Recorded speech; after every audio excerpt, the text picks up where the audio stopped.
जसराज जी, क्या सोचते हैं? अब ईफा ने क्या किया ये बताइए। ईफा ने तो अवार्ड दिया, सम्मान। नहीं, अवार्ड दिया तो हमारी सरकार मतलब चुपचाप नींद में सोती रहती है, क्या अवार्ड देती है? अवार्ड देने से ही तो पता चलेगा। मुझे अभी क्या मालूम था कि हमारे सारे इतने सब हम लोग हरियाणवी हैं। क्या सरकार को कोई ऐसी एकेडमी बनानी चाहिए जिसमें युवा कलाकार आगे बढ़ सके? कोई ऐसी वो यहाँ के सीनियर कलाकार का मार्गदर्शन यहाँ के युवा कलाकारों को मिले, दोनों के बीच में गुरु शिष्य परंपरा स्थापित हो। देखिए, गुरु शिष्य परंपरा तो हमारे यहाँ की परंपरा है। वो तो अगर सरकार जरा सा हाथ में ले ले तो लोग तैयार हैं। आज हमें कुछ करने के लिए दीजिए, हम जरूर करेंगे। अच्छे 4-5 देखिए, जिंदगी में 10, 15, 20, 50 लड़कियां तैयार नहीं होते हैं, क्योंकि शास्त्रीय संगीत जो है वो ऊपर वाले की देन से पैदा होता है। उसका आशीर्वाद लेकर अगर कोई बच्चा पैदा होता है तो होता है। हर एक के बलबूते की चीज नहीं है। मैं आपको कहता हूं कि हमारे देश में इंजीनियर कितने हैं, डॉक्टर्स कितने हैं, वकील कितने हैं, बिजनेसमैन कितने हैं, म्यूजिशियन कितने हैं। और म्यूजिशियन कोई गरीब है ऐसी बात नहीं है। किसी जमाने में थे, जब ब्रिटिश का राज्य था तब सच में गरीब थे म्यूजिशियन, मगर उस टाइम पे भी संगीतकारों ने अपने पेट को लकड़ी की रोटी बांध के और इस विद्या को संभाल रखा है। और वो वजह से आज हम लोग गाड़ियों में, मोटरों में और अमेरिका और जापान और यूरोप में घूम के और आते हैं, सम्मान लेकर आते हैं। क्योंकि हमारे पुरखों ने मतलब मैं जो भी संगीतकार हुए वो सब हमारे पुरख हैं। चाहे मेरे बाप दादा हो, चाहे वो संगीत में कुछ भी हो, हमारे पुरख थे। उन्होंने एक दिन 2 दिन नहीं खा के भी संगीत की साधना की, इसको बनाए रखा।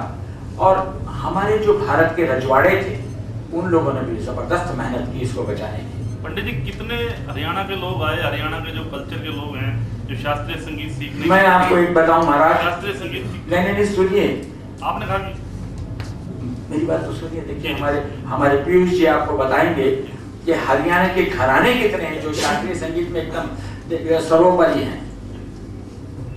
आपने किराने घराने का नाम सुना है? नहीं सुना है तो पंडित भीमसेन जोशी का नाम सुना होगा। वो किराना घराने के हैं, वो भी हरियाणा से चलता है वो घराना। आपने श्याम चौरासी का नाम नहीं सुना होगा, समझे? और बहुत सारे हरियाणा के मतलब हरियाणा से चले हुए घराने हैं। थोड़ा नाम बदल गया, कभी कुछ हो गया, कभी कुछ हो, मगर चलते आ रहे हैं। हरियाणा से सबका रिलेशन है, क्योंकि ये वो है, जगह का नाम है ब्रह्माव्रत। अगर हम पुराने इतिहास में जाएं तो इस इलाके को ही कहते हैं कि ब्रह्माव्रत, समझे? हम लोग बड़े तकदीरवान हैं कि हम इस भूमि में पैदा हुए हैं। अपने आप को बहुत ही सौभाग्यशाली मानना चाहिए, क्योंकि इससे पवित्र भूमि नहीं है। जसराज जी, आधुनिक समाज में इस शास्त्रीय संगीत का भविष्य क्या है? मैंने आपको पहले ही कहा कि आधुनिक समाज में इंजीनियर कितने हैं, समझे, और डॉक्टर्स कितने हैं, वकील कितने हैं, लॉयर्स कितने हैं और बिजनेसमैन कितने, सब होने के बावजूद भी शास्त्रीय संगीतकार जो है उंगलियों में गिना जाता है। कभी मतलब 3-4 फिगर में जाता ही नहीं है, उंगलियों में गिना जाता है, समझे? और वो क्यों? कि उसको भगवान जिसको बहुत प्यार करता है ना, कोई तो होगा जो मूर्ति बनाता है आपकी हमारी। जब मूर्ति से उसको प्यार हो जाता है तो कहता है मैं इसको कहाँ भेजूं? पर जहां भी भेजूंगा इसको संगीतकार बनाना चाहूंगा, ताकि मैं ये हमेशा मेरी दृष्टि के सामने रहे और मैं गाना सुनता हूँ। बात कहिए, कलाकार गॉड गिफ्ट से आता है या उसको तैयार किया जाता है?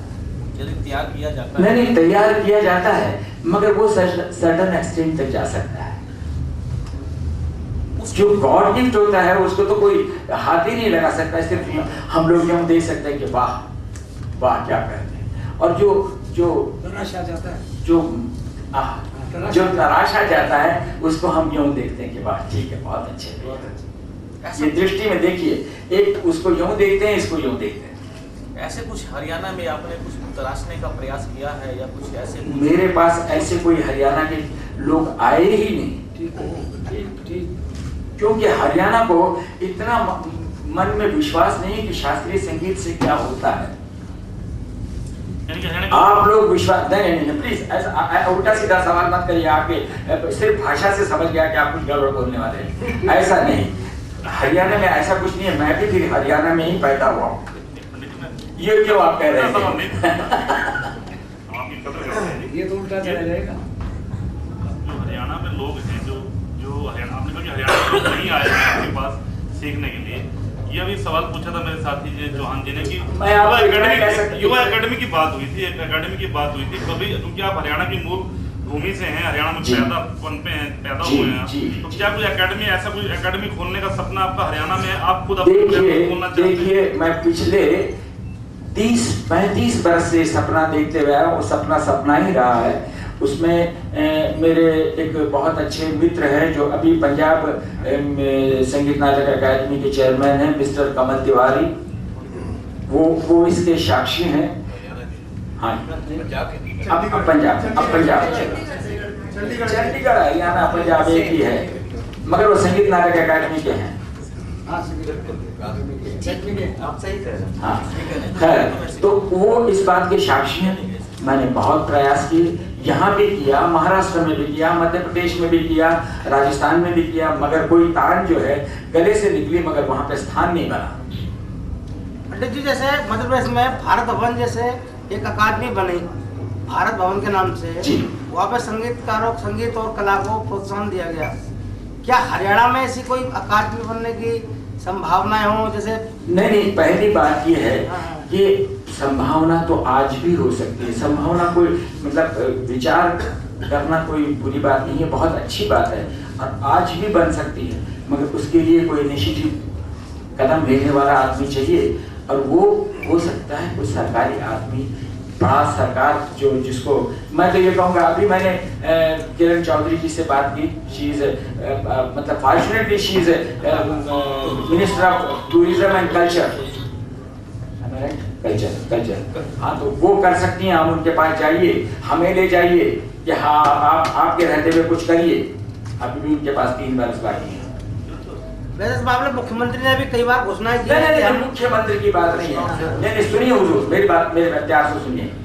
मुख्यमंत्री को मैं दोष नहीं दूंगा, इसलिए कि इसके लिए जानकार आदमी चाहिए। इसके मुख्यमंत्री होना जरूरी नहीं है। It's not necessary कि वो मुख्यमंत्री है इसलिए he will do everything. No.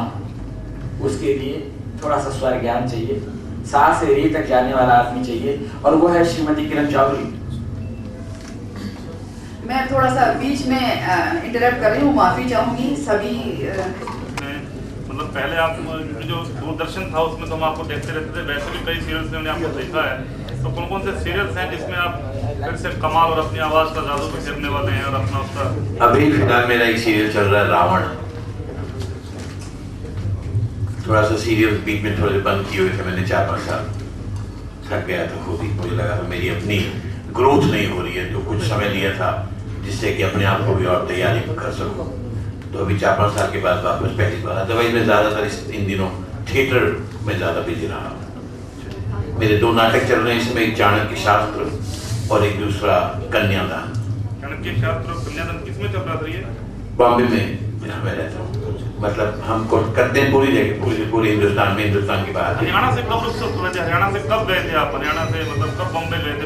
Bombay गया मैं 85 में। 85। तो क्या खो दिया आपने बॉम्बे जाके? हरियाणा से क्या खो दिया आपने बॉम्बे जाके? बम्बई जाके जो खोया है, मतलब क्या खोया, क्या खोया आपने वहाँ पे? नहीं, ऐसा तो कुछ नहीं जी। यहाँ से जाके हमने आपको पाया। देखिए पंडित जी ने आपकी बोलती बंद कर दी। बंद नहीं हुई जी। अच्छा, अब यूँ आप बोलने को कुछ भी बोलो, बहुत अच्छी बात है। थोड़ा सा इतना तो जरूर कहूँगा, बम्बई सिर्फ क्योंकि एक मंडी है तो वहाँ बाजार ज़्यादा है और काफ़ी समय लग जाता है मानवीय संबंधों के बनने में। लोग मिलते हैं, लोग हैं भी वहाँ, मगर इतनी ज़्यादा भीड़ है कि वो उनसे कब आपकी मुलाकात होगी, कब नहीं होगी, कब आपको वापस ह्यूमन टच मिलेगा, जो अक्सर छोटे शहरों में या गाँव में बड़ी जल्दी हो जाता है। कि ये फ़र्क ज़रूर है, अदरवाइज कोई खास नहीं है। कई बरस आपको लगता रहता है कि हम कहाँ आ गए, सिर्फ एक मंडी में आ गए, कहीं घर तो है ही नहीं, वो होता है, मगर धीरे धीरे लगने लगता है नहीं। हरियाणा के थिएटर के कलाकार, क्योंकि आप थिएटर से जुड़े हैं, कला से जुड़े हैं, पार्टी हैं उसके, तो हरियाणा के जो थिएटर के कलाकार हैं, जो हरियाणा के कलाकार हैं, जो एक मंच चाहते हैं, जिन्हें मंच नहीं मिल पाता, जो संघर्ष करते हैं, जिनका शोषण होता है, वो लोग आपके दरवाजे पे आ सकते हैं कि आप इस हिफा के मन से मैसेज दे सकते हैं? हाँ, क्यों नहीं। मगर ये तो जैसे पंडित जी ने भी कहा, कहीं ना कहीं अंदर से एक शुरू होनी चाहिए। आप देखिए, मैंने नेशनल ड्रामा 72 में पास किया, कुरुक्षेत्र में पढ़ के डायरेक्ट वहां चला गया मैं NSD, और तब से अब तक थिएटर कर रहा हूँ और बहुत सारे बच्चे कर रहे हैं, लेकिन हरियाणा में एक्टिविटीज कभी नहीं हुई। इतनी वर्कशॉप्स होती रही हैं, NSD के साथ मिलकर होती हैं हरियाणा से, क्योंकि कहीं किसी, जैसे अभी वो पीयूष ने ये लिया है बीड़ा, ऐसे लोगों ने कुछ किया ही नहीं। अपनी तरफ से एक आवाज आनी चाहिए तो दूसरे लोग मदद के लिए आ सकते हैं। तो इस तरह की कमी मैंने जरूर महसूस की है यहाँ पर, बट यहाँ के लोगों में वो जज्बा है, और जो अपने कहीं अलग से अकेले रहकर अपनी लड़ाई लड़ता है, वो कहीं ना कहीं NSD में बहुत गए हैं, बम्बई में बहुत हैं, सब वो कर रहे हैं लोग। मतलब ये कि हरियाणा के दिल से जो आवाज जाएगी वो आपके दिल तक पहुंच जाएगी। अब वो तो दिल की आवाज आप निकालें तो वो पहुंचेगी, वो गजल बन जाएगी। गुप्ता जी, जैसे ड्रामा को मतलब एक रंगमंच कला और थिएटर और दूरदर्शन के जो धारावाहिक हैं, इनमें काफी अंतर रहता है। तो ज्यादातर जो कलाकार थिएटर से मतलब बड़े हुए, तो वो मंडी की भीड़ में खो गए। मतलब थिएटर प्रभावित नहीं हुआ इससे, जो देश के अंदर जो रंगकर्म था? नहीं, रंगकर्म जितना मान लीजिए 72 में हो रहा था, आज उतने ही गुना उससे ज्यादा हो रहा है, ऐसा नहीं है।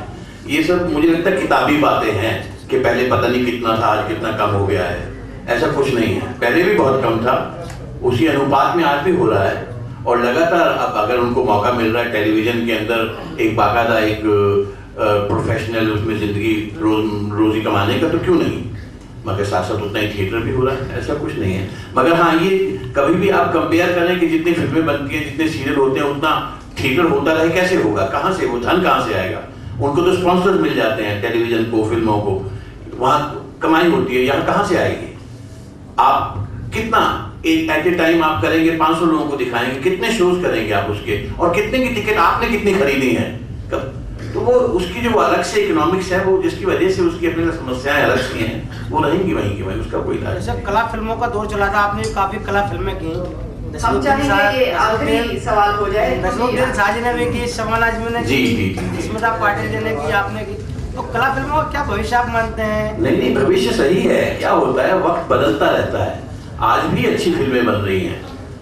अभी आप थोड़ी सी पिछले दिनों एक डोर नाम की फिल्म आई थी, कितनी अच्छी फिल्म थी। फिल्में अच्छी बुरी हमेशा बनती रही हैं, और वक्त के साथ साथ बदलाव तो आते हैं। एक दौर था अचानक वो समानांतर सिनेमा का नाम दिया गया, कला सिनेमा का। बीच में दूरदर्शन आने से वो कुछ दिनों के लिए वो कला फिल्में थोड़ी सी उनके ऊपर एक तरह से कह सकते हैं राख हो गई या ठंडी हो गई, लेकिन धीरे धीरे फिर वापस आजकल बन रही है। जी पंडित जी, मैं आपसे फिर से कुछ कहना चाहूँगा कि आप मुझसे कह रहे थे कि कुछ एकेडमी बन सकती है, यहाँ पे कुछ बच्चे तैयार हो सकते हैं। मेरे बड़े भाई साहब पंडित गणेश प्रसाद जी शर्मा, इन्होंने अपनी तरफ से इतने अच्छे अच्छे कलाकारों को तैयार किया है, खुद बहुत अच्छे गायक हैं, और इनको हरियाणा ने जाना क्या, सिर्फ इतना मैं जानना चाहूँगा। पंडित जी, प्रश्न बड़ा गंभीर है। कुछ गंभीर नहीं है, मैं आपको बताता हूँ कैसे। जी। आपने सब कलाकार मौजूद हैं यहाँ पर, आपने बात की कि बच्चे निकलकर आप तक आए, आप क्यों नहीं उन तक जाते? नहीं, ये प्रश्न देखो बड़ा गंभीर है। कुछ जवाब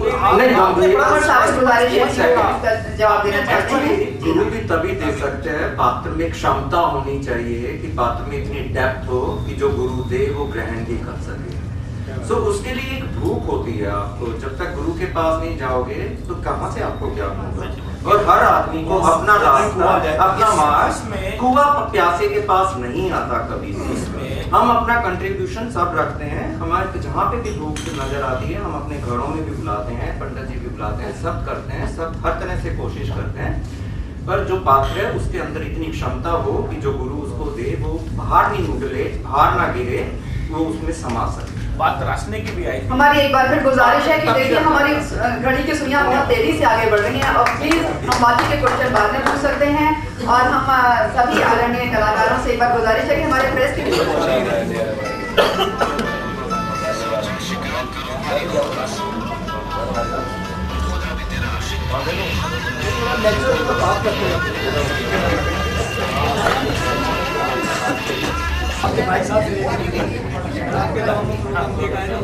हाँ जी मैं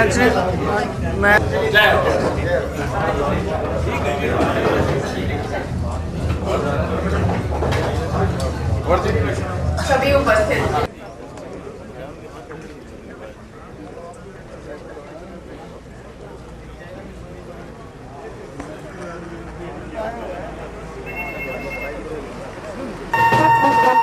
Thank you.